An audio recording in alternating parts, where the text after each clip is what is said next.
Eu sou banqueiro, trabalho nesta casa e os banqueiros não têm filiação política. A afirmação destes velhos e novos grupos económicos continua a passar pela arbitragem e pelo equilíbrio de influências a partir do Estado. Entre política e negócios, o trânsito é permanente e muito intenso. Os gabinetes ministeriais das finanças, obras públicas, emprego ou economia são regularmente ponto de chegada para altos quadros dos grupos económicos ou ponto de partida para carreiras bem remuneradas nas administrações. Em alguns destes casos, o lugar no Ministério é hoje trampolim para uma vertiginosa ascensão social através de remunerações com que muitos quadros partidários nunca sonharam, nem no partido, nem nas suas profissões anteriores. Estudámos o currículo de 115 desses ex-governantes do CDS, do PS e, sobretudo, do PSD. Pelos órgãos executivos e consultivos do BANIF passaram ao longo dos anos muitas figuras ligadas à política regional e nacional. Quando se pergunta se o país aguenta mais austeridade. O governo anunciava a injeção de 1.100 milhões de euros de dinheiros públicos no capital do BANIF. Com os 1.150 milhões de garantias dos empréstimos ao banco, a soma do dinheiro dos contribuintes enterrado no BANIF já vai em mais de metade dos 4.000 milhões que o governo quer cortar ao Estado Social. Aguenta. É complicado explicar ao povo que os sacrifícios de 2013 irão ajudar o BANIF a evitar a falência, quando os próprios donos do banco só aceitam lá meter menos de 1/10 do dinheiro que é preciso. Não gostamos, mas aguenta. Foi em 1988 que o BANIF se fundou a partir da estrutura da Caixa Económica do Funchal, arrasada por um passivo gigantesco. A Associação Mutualista, proprietária do banco, entregou o controle da Caixa a Horácio Roque e ao seu amigo e sócio Joe Berardo, em troca de 30% do capital. A decisão foi tomada por 4/5 dos sócios, com a maioria a fazer-se representar por Abdul Vakil, que mais tarde viria a suceder a Oliveira e Costa à frente do BPN. Entre os mandatos de Oliveira Costa e de Miguel Cadilho, Alberto João Jardim colocou sempre os seus homens de confiança no banco do seu amigo e admirador Horácio Roque.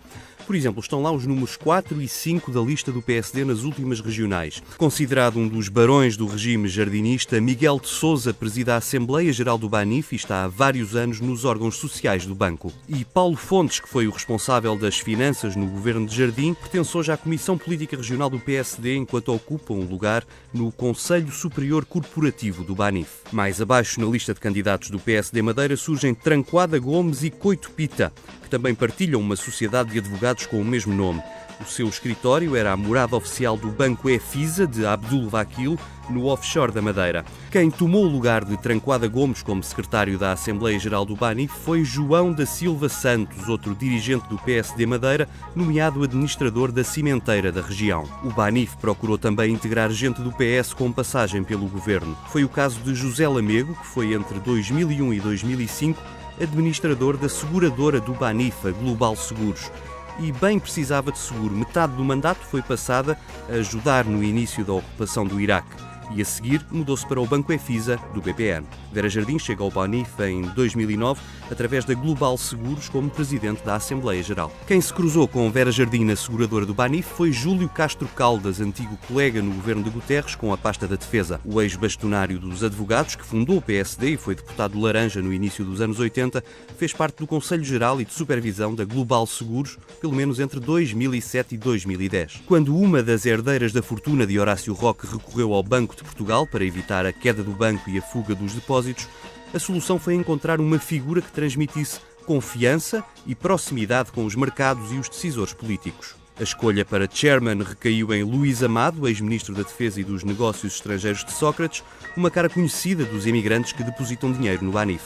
E estamos a usar dinheiro dos contribuintes portugueses e dinheiro dos contribuintes europeus. Como sabe, o BANIF, como o BCP, como o BPI, recorreram à linha de financiamento prevista no Programa de Ajustamento da Economia Portuguesa.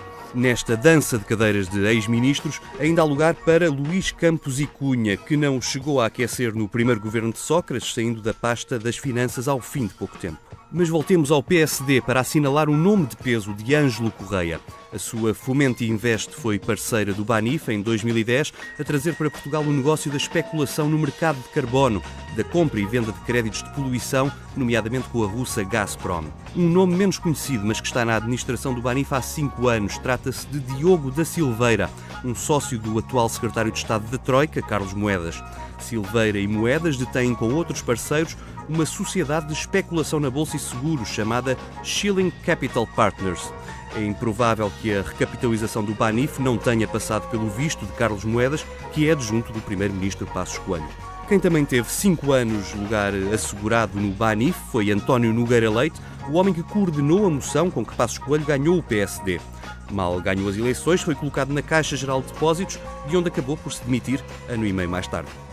Já se sabia que os governos de Cavaco Silva deram a conhecer ao mundo pessoas com vontade de dar cartas na finança, e o Banif é apenas mais uma prova disso. Dos mais conhecidos como o antigo ministro Couto dos Santos, que há 10 anos aconselha a instituição madeirense, passemos aos anónimos cavaquistas que encontraram refúgio no Banif. Jorge Oliveira Godinho, quem se lembra dele, foi secretário de Estado das Pescas durante 6 anos nos governos de Cavaco e depois passou 10 anos na administração da EDP e em 2009 entra no Banif Investimento. Neto da Silva é mais conhecido, até já foi pré-candidato a líder do PSD em 2008, mas retirou-se a tempo. Tinha sido secretário de Estado do Comércio Externo de Cavaco Silva e diz-se o fundador da célebre loja Mozart.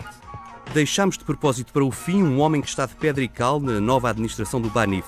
Foi secretário de Estado do Tesouro de Cavaco Silva entre 87 e 91 e o seu nome, Manuel Carvalho Fernandes, pouco dirá aos portugueses, e por isso fomos buscar esta fotografia da tomada de posse ao álbum de recordações. Ao seu lado está o colega dos assuntos fiscais no primeiro governo de Cavaco com maioria absoluta. A fotografia já tem 25 anos, mas interroga-nos hoje mais do que nunca.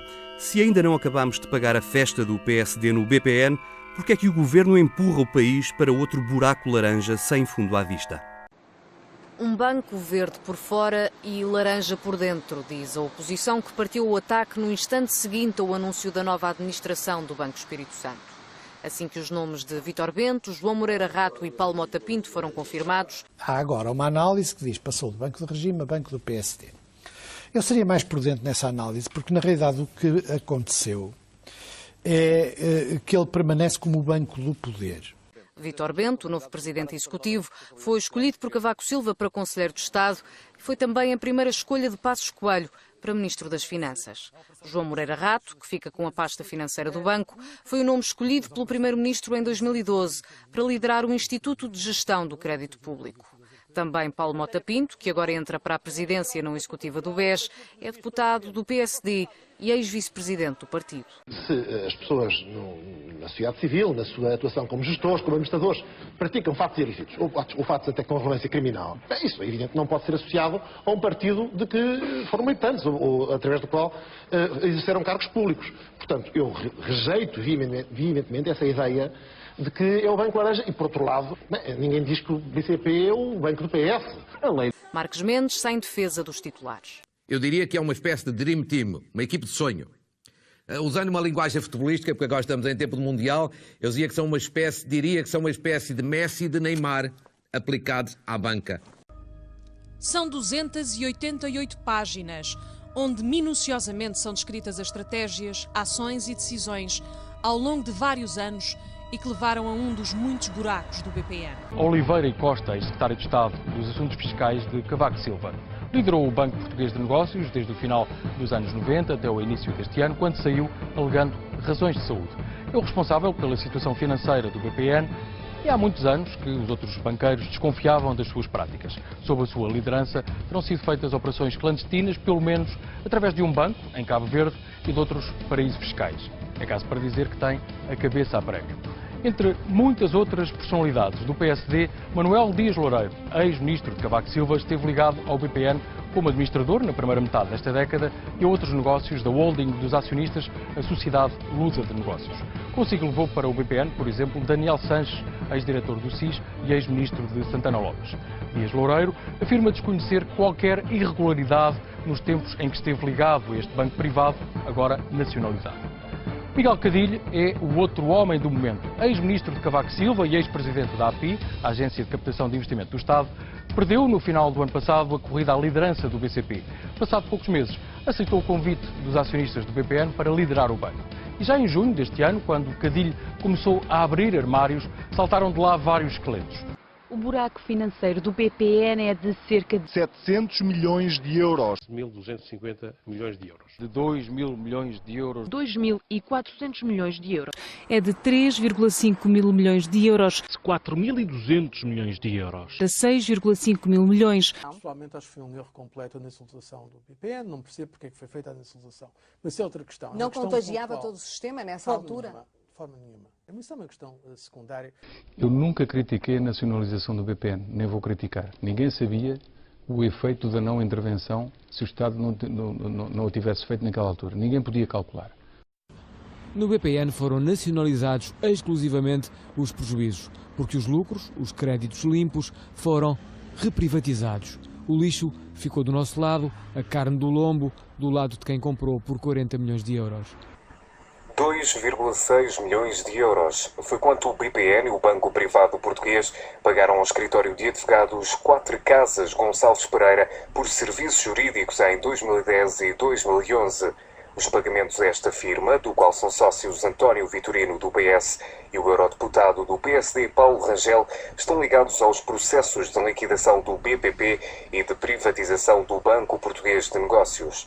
A fatura mais elevada se ao Banco Privado Português foram mais de 2 milhões de euros no espaço de 2 anos. Só em 2010, o banco pagou 1.400.000 euros ao escritório de advogados. Já o Banco de Oliveira e Costa pagou no total 600.000 euros, dos quais mais de 280.000 em 2010. Considero que um advogado não deve ser deputado ao mesmo tempo. E vou dizê-lo, doa a quem doer, custe o que custar. Vou continuar a denunciar as negociatas e os cambões entre grandes escritórios e o Estado português. O que eu não aceito, nem posso aceitar, é que alguém corrobore este discurso simplista, populista, demagógico. Alguém tem de dizer isto. É chamar-me demagógico, é chamar-me populista. Eu não ando à procura de votos dos vossos votos. Outros andam. Metam-me na cadeia se eu mentir. Mas agora não podem fazer aquilo que o Dr. Paulo Rangel fez, atacar as pessoas porque elas dizem a verdade.